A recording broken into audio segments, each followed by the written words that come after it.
اللہ رب العالمین والصلاة والسلام علی سید الانبیاء والمرسلین وعلی آلہ واصحابہ اجمعین۔ ورزش اور چاند ماری۔ اصلاحی خدمات اور روحانی مشاغل کے ساتھ سپاہیانہ ورزشیں بھی جاری رہتی۔ قصبہ پہلت چونکہ خاندان شاہ ولی اللہ کا اصل وطن تھا، وہاں 2 ہفتے سے زیادہ قیام کا موقع ملا تو باقاعدہ مٹی کا ایک تودہ تیار کرا لیا گیا جس پر نشانے کی مشق کی جاتی تھی۔ پہلے تقریباً 1 گھنٹہ ورزش ہوتی، بدن پر مالش کی جاتی، پھر نشانے کی مشق کی جاتی۔ لکھنؤ میں تقریباً 3 ماہ قیام رہا۔ قیام گاہ سے کہیں تشریف لے جاتے تو بسا اوقات ایک فوجی سپاہی کی طرح پورے ہتھیار لگا کر تشریف لے جاتے۔ ایک روز آپ قندھاریوں کی چھاؤنی میں تشریف لے جا رہے تھے، آپ بھی پورے ہتھیار لگائے ہوئے تھے اور آپ کے ساتھی بھی اسی طرح ہتھیار بند تھے۔ عبدالباقی خان صاحب نے آپ کی یہ شان دیکھی تو عرض کرنے لگے، حضرت آپ کی تمام باتیں بہت اچھی ہیں مگر یہ تلوار بندوق وغیرہ اسباب جہالت آپ کے بدن پر زیب نہیں دیتے۔ آپ جس خاندان کے چشم و چراغ ہیں، یہ اسلحہ بندی اس کی روایات کے بھی خلاف ہے۔ آپ نے عبدالباقی خان صاحب کے یہ الفاظ سنے تو غصے سے چہرہ سرخ ہو گیا۔ فرمانے لگے، جس چیز کو رسول خدا صلی اللہ علیہ وسلم نے استعمال کیا آپ اس کو اسباب جہالت فرماتے ہیں؟ رسول اللہ صلی اللہ علیہ وسلم ہتھیار باندھ کر میدان جنگ میں تشریف لے جائیں اور آپ اسلحہ بندی کو نشان بزرگانہ کے لیے عار قرار دیں، تف ہے اس شان بزرگانہ پر۔ جفا کشی اور ضبط و تحمل۔ رائے بریلی میں چند ماہ قیام رہا، اس کے متعلق سوانح نگاروں کا متفقہ بیان یہ ہے: یہ قیام عجیب ذوق و شوق، لذت و حلاوت اور جفا کشی کا تھا اور مہاجرین کے قیام مدینہ منورہ سے بہت مشابہ تھا۔ سید صاحب اور رفقا، جن میں ہندوستان کے جلیل القدر علماء اور صاحب سلسلہ مشائخ بھی تھے، بڑے ذوق سے اپنے ہاتھوں سے مشقت کے کام کرتے، لکڑیاں چیرتے، گھاس چھیلتے، اینٹیں تھاپتے، مسجدیں تعمیر کرتے، فاقہ اور ہر حال میں خوش رہتے۔ ان میں اچھے اچھے عالی خاندان، خوشحال امیر اور رئیس زادے بھی تھے۔ بہت سے نازک طبع اور ناز پردردہ نوجوان تھے۔ ان کے گھر میں کسی بات کی کمی نہیں تھی۔ بعضوں کے سینکڑوں ہزاروں معتقد و مرید تھے مگر گھر بار، عیش و آرام، مشیخیت اور مخدومیت چھوڑ کر اس در پر پڑے ہوئے تھے اور 1000 درجہ خوش تھے۔ انہی میں شاہ عبدالرحیم صاحب بھی تھے جن کے ہندوستان میں ہزارہ مرید تھے لیکن وہ یہاں مخدوم سے خادم اور مراد سے مرید بنے ہوئے تھے۔ مولانا محمد یوسف پہلتی مخدوم جہاں اور خاندان ولی اللہ کے چشم و چراغ مولانا عبدالحی صاحب اور مولانا اسماعیل صاحب بھی تھے۔ خود امیر قافلہ یعنی سید صاحب کی حالت یہ تھی، عام لوگوں کے ساتھ مشقت کے کاموں میں شریک ہوتے، لکڑیاں چیرتے، بوجھ اٹھاتے۔ قافلے کے لیے سوال کرنے کی سخت ممانعت تھی۔ ایسا شخص پارٹی میں شریک نہیں رہ سکتا جو کسی کے سامنے ہاتھ پھیلائے۔ جب پارٹی کے پاس کوئی سرمایہ نہ ہو تو یہ اصول فاقہ کشی کی صورت اختیار کر لیتا ہے، اور فاقے کی عادت و زینہ ہے کہ جو قدم یہاں مضبوطی سے جم جاتا ہے، بڑی مصیبت بھی اس کو ڈگمگا نہیں سکتی۔ یہ خدائی فوج بھوک پیاس برداشت کرنے کی یہاں تک عادی ہو گئی تھی کہ کئی وقت کا فاقہ بھی اس کی بشاشت اور زندہ دلی میں فرق نہیں پیدا کر سکتا تھا۔ مولانا محمد علی رحمہ اللہ صاحب حضرت سید صاحب کے بھانجے تھے۔ آپ مخزن احمدی کے مصنف بھی ہیں جس میں سید صاحب کے حالات آپ نے قلم بند کیے ہیں۔ آپ بھی قافلے میں داخل ہوئے۔ ابھی چند روز گزرے تھے کہ قافلے میں فاقے کی نوبت آ گئی۔ اتفاق سے اسی روز بارش کی جھڑی لگ گئی۔ اب گویا فاقہ اور جھڑی میں مقابلہ تھا۔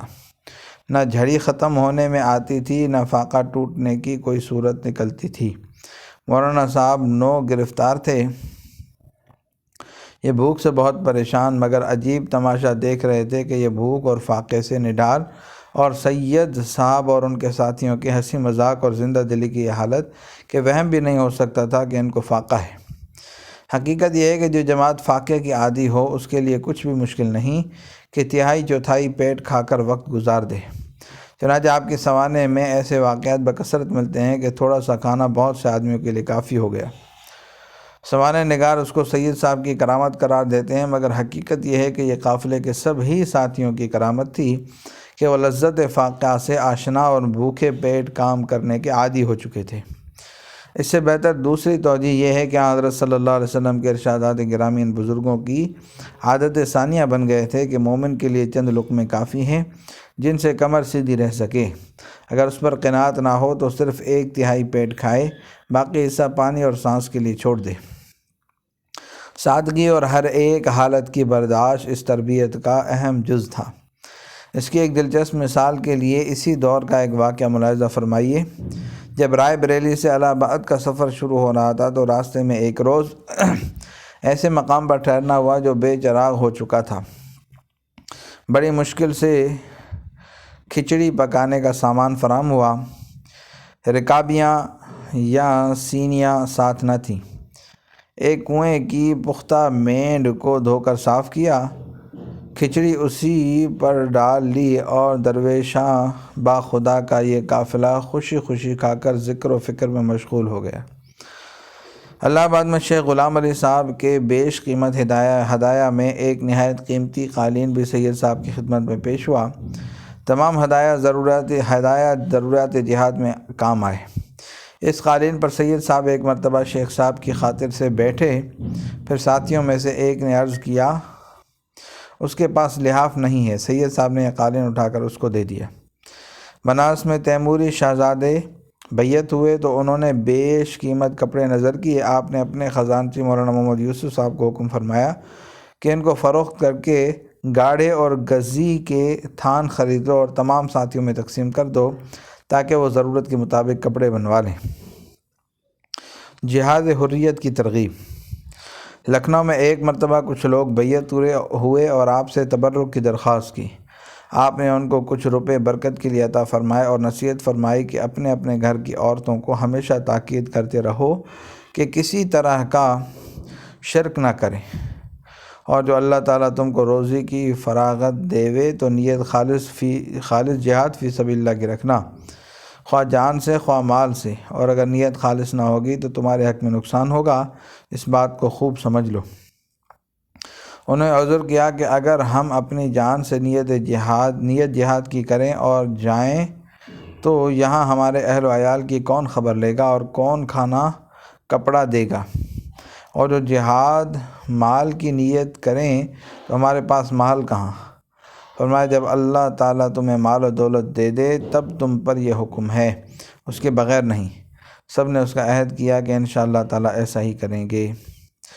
امان اللہ خان، سبحان خان، مرزا ہمایوں بیگ، غلام رسول خان، غلام حیدر خان اور صدر خان وغیرہ کا لکھنؤ میں ایک گینگ تھا جو چوری اور قزاقی میں کمال رکھتا تھا۔ قافلے کی شہرت سن کر ایک روز امان اللہ خان اور سبحان خان قافلے والوں کو دیکھنے آئے۔ سید صاحب کی خدمت میں حاضر ہوئے۔ سید صاحب کی نصیحت آمیز ارشادات نے پہلی مجلس میں ان کا کایا پلٹ دی۔ یہ اپنی تمام حرکتوں سے تائب ہو کر قافلے میں شریک ہو گئے۔ ان کی اصلاح سے ان کے دوسرے ساتھی بھی متاثر ہوئے، وہ بھی سید صاحب کی خدمت میں حاضر ہو کر اپنی تمام حرکتوں سے تائب ہو گئے۔ جب سید صاحب لکھنؤ سے روانہ ہونے لگے تو ان لوگوں نے بھی ساتھ چلنے کی درخواست کی۔ سید صاحب نے فرمایا ابھی تم اپنے مکان پر رہو، جب ہم ہجرت کریں گے تو تم کو ضرور ساتھ لیں گے۔ فقیر محمد خان ایک رسالے کے رسالدار تھے جو سید صاحب سے بیعت ہو چکے تھے۔ آپ نے غلام رسول خان وغیرہ کو ان کے رسالے میں بھرتی کرا دیا۔ اس طرح جائز ذریعہ معاش بھی بہم ہو گیا اور فوجی تربیت کا انتظام بھی ہو گیا۔ اسی طرح زنانوں میں اصلاح اور بیعت کا سلسلہ چلا۔ ان کو بھی خاص اصلاحی ہدایات دے کر فقیر محمد خان صاحب کو رسالدار کے رسالے میں بھرتی کرا دیا۔ قیام لکھنؤ کے زمانے میں خود سید صاحب کی حالت یہ تھی۔ آپ اکثر اسلحہ لگاتے تاکہ دوسروں کو اس کی اہمیت معلوم ہو اور شوق ہو۔ آپ نے ایک مرید کو تفنگچا دیا اور کہا جہاد فی سبیل اللہ کی نیت سے ہتھیار لگاؤ، پیٹ بھر کر کھاؤ اور اسلحے کے استعمال کی مشق کرو، اس سے بہتر کوئی فقیری اور درویشی نہیں۔ مصنف وقائے احمدی کا بیان ہے آپ کو سب سے زیادہ خیال جہاد کا رہتا تھا۔ جس کو مضبوط و توانا دیکھتے فرماتے یہ ہمارے کام کا ہے۔ موراسین ضلع اناؤ کے شمشیر خان اللہ بخش، شیخ رمضان اور مہربان خان ملاقات کو آئے۔ چاروں بڑے ڈیل ڈول کے نوجوان تھے۔ آپ ان کو دیکھ کر بہت خوش ہوئے اور کہا کہ ایسے جوان ہمارے کام کے ہیں، پیرزادے لوگ ہمارے کام کے نہیں ہیں، اور بہت تعریف کی۔ یہ نوجوان آپ کے اخلاق سے متاثر ہوئے اور آپ کے حلقے میں داخل ہو گئے۔ صلی اللہ تعالیٰ علی حبیب سیدنا محمد وعلی آلہ و اصحابہ اجمعین برحمتک یا ارحم الراحمین۔